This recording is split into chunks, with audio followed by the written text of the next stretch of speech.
Healing was just like getting frostbite on the days that I pretty much wish I could have just gone back to being frozen, because my belief was you can't really get hurt from a memory that you refuse to open. And it's easy for me to be the supporting role because it kept me safe. Still, sometimes the pain of not speaking up starts to outweigh the desire to stay the same. And honestly, I miss the days when I understood what on earth was going on with me. But being broken shouldn't be a prerequisite for us to meet ourselves with empathy. And I promise you, I contradict myself daily. I bite the hand that never even fed me. I love to be looked after and mothered, but I also long to have agency. And I love to talk to people, but I keep them at a distance because I'm so comfy with being lonely. Being sad about my life is basically my monolith. It gives me a shape outside of me to be with. And I work every day with so many teenagers that have been completely ignored. And I try and teach them that it is literally their birthright to be adored. Every night, I fall, knees press the floor, and I know my God isn't dead anymore. I hold her voice in my mouth every night. She tilts my chin right to the light. The churches say they passed me leaflets about the Lord, but I'm hell-bent. I gave up believing a long time ago for Lent, because I just think that God was another man who got a virgin pregnant without her consent. Oh, my ordinary sadness is just another way that the magic of being manifests.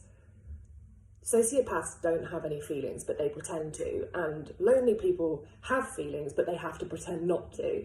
And I'm learning that we do not give the right people the right reward. So we're all stuck in the wrong cadence and the wrong chord. And most people say that their heart is a muscle, but I feel like saying, my God, mine's a whole ecosystem.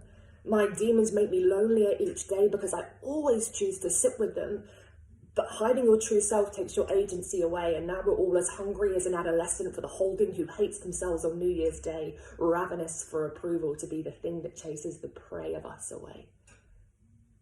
And now I'm really soft, but don't mistake my tenderness for lack of backbone. There's strength in me. I'm the starring role in this lonely, holy show. And I don't know how to make sense of what happened to me, how to make sense of all of this, but somewhere between resentment for bad behaviour and excuses for why they did it is forgiveness. This time last year, I was too broken to play a part in life. I don't miss the feeling of the pain, but I kind of miss the way that my heart, being a cataclysm, excused me from the brutal infrastructure of capitalism. Being left was like an exorcism. My life was so bad that I had their God praying for me. He was down on his knees, dazed in the diocese, asking the apostles to take away my pain, because growth, it always changes me, but my ghosts stay exactly the same. And everyone talks about noticing red flags, but I need to work out why on earth I notice them, but I'm still drawn to them. I live for them, because I can blame them instead. When I'm stuck in my head, I can absolve myself from being accountable with all that sweet, soft, honeyed red, because I like to have things to blame that are outside of me when I'm feeling down, so I need to learn to stop making other people's flags into my ruby flower crown, because I'm just a feral child staring at the moon.